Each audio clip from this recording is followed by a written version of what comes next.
You're listening to Procurement 6, the weekly podcast from the team at Art of Procurement that summarizes this week in procurement in just 6 short segments. Hi there, I'm Helen Mackenzie and today is Friday, September the 1st, 2023. 6. It's my birthday today and I'm looking forward to celebrating it later with my family. And as it's my birthday, it got me thinking about the gifts that we in procurement can give to our stakeholders. Can we give them the gift of business continuity? Can we give them the gift of managed risk? Can we give them the gift of supplier innovation? And can we give them that much cherished gift of savings? One thing I know is that giving stakeholders gifts is what we're here for in procurement. And we're about creating value, which is the biggest gift of all. Now, all this talk of stakeholders and gifts put me in mind of a great book that I've got called Sweet Stakeholder Love by Siggy Asagi. Siggy's book is all about procurement and stakeholder management, and that effective stakeholder management makes your work life easier, it helps you become more successful at your job, and of course it delivers great outcomes for the business.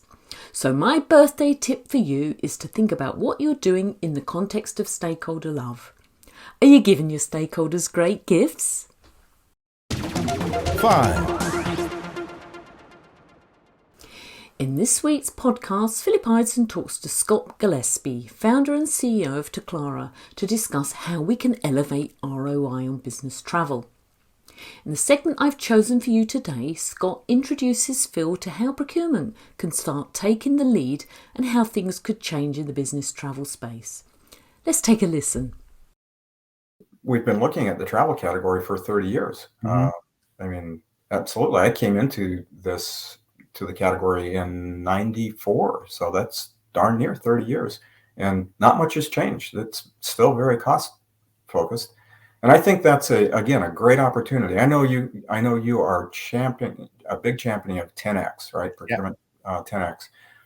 And I don't see how you can save your way to 10X, right? It's got to be by increasing the value.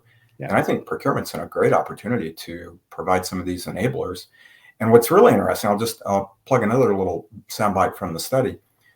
We asked the travelers to what extent they would be willing or unwilling to spend a few minutes before they travel to justify their trip. So basically, spend a few minutes answering questions. Yeah.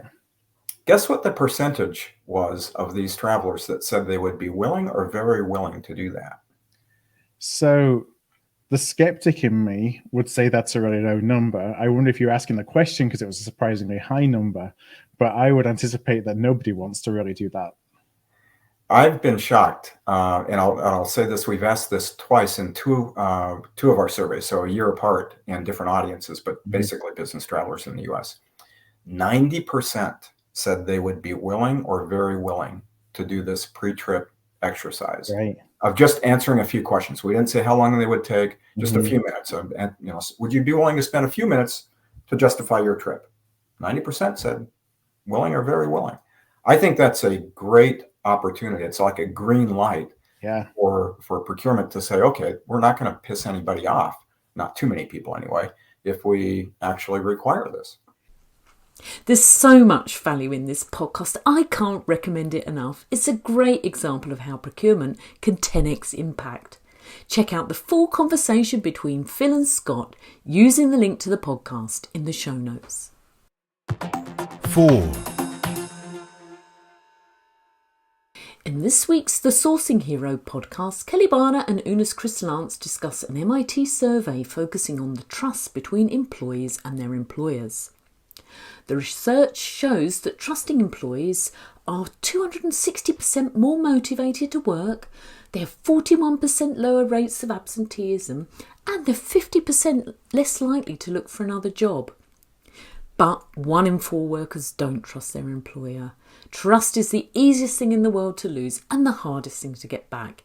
And it plays an important role in every type of relationship.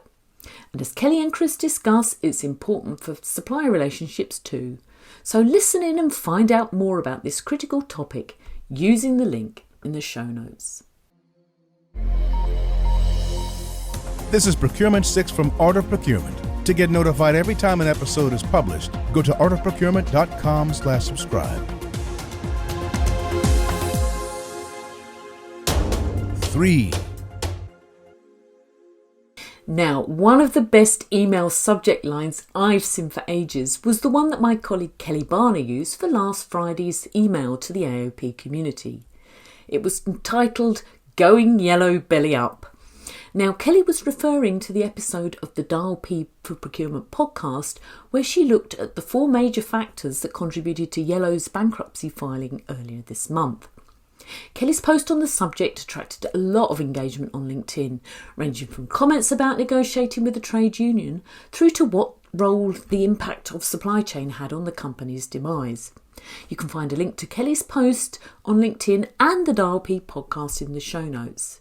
And if you want the treat of seeing a headline like Yellow Belly Up in your inbox, make sure you sign up to our weekly emails over on the Art of Procurement website. 2.